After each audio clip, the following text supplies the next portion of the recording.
Jeg hedder Maja Lisa Engelhardt og er billedkunstner, og jeg er også medlem af Lundbykomiteen. Og der har vi jo haft 2 festivaler allerede med en kæmpe succes, hvor vi har koncentreret os om Lundby som den person, det hele handler om. Og der har vi jo lånt billeder fra mange private, og det har jo været helt eventyrligt at se, hvad folk har derhjemme. Fordi på museer kan vi alle sammen komme og kigge og se, men det, at folk har den tillid til os, at de har været så flinke, og vi har lånt over 120 billeder hver gang fra private samlere, det er, at man låner os de billeder, og de billeder kan være ude i omkring 5 til 6 uger fra deres eget hjem, og så de kan komme ud og leve, og vi kan se nogle billeder sat sammen, og nogle billeder, der måske ikke har været vist offentligt på nogen måde i mange, mange, mange år.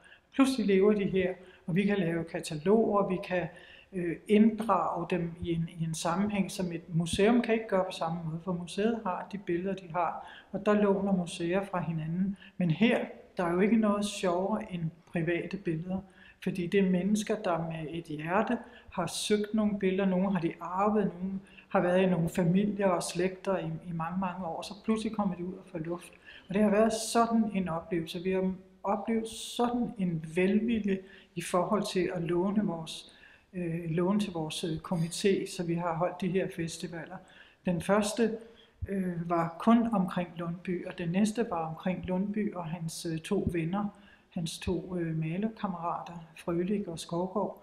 Og der lånte vi også omkring 120 værker udefra. Og det vi så nu søger her, den næste festival hedder Sindre og dyrene.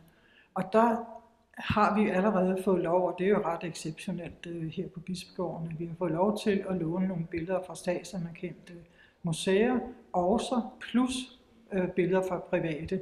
Jeg har allerede kontakt med flere private, som har nogle fine billeder, og det er billeder af Sindre, den lille bakketrold, som Lundby skabte som sit lille alter ego, fordi det her lille alter ego, hans lille ven her, havde han så meget brug for. Derinde på Hirschsprungs samling for eksempel, der har de jo en mægtig samling, hvoraf vi er heldige at få lov at låne nogen. Og det kræver så, at vi sikrer et af rummene her på Bispegården til, at vi kan udstille sådan nogle perler.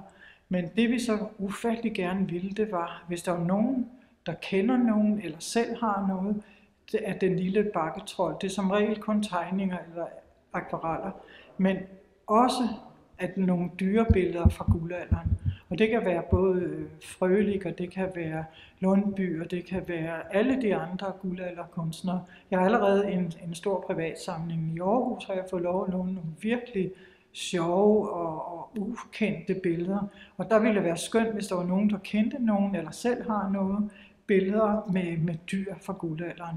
Det er virkelig det, vi søger, og håber på at kunne finde nogle ukendte værker, som så pludselig ser dagens lys her i en sammenhæng med museumsværker, som vi er heldige at låne os.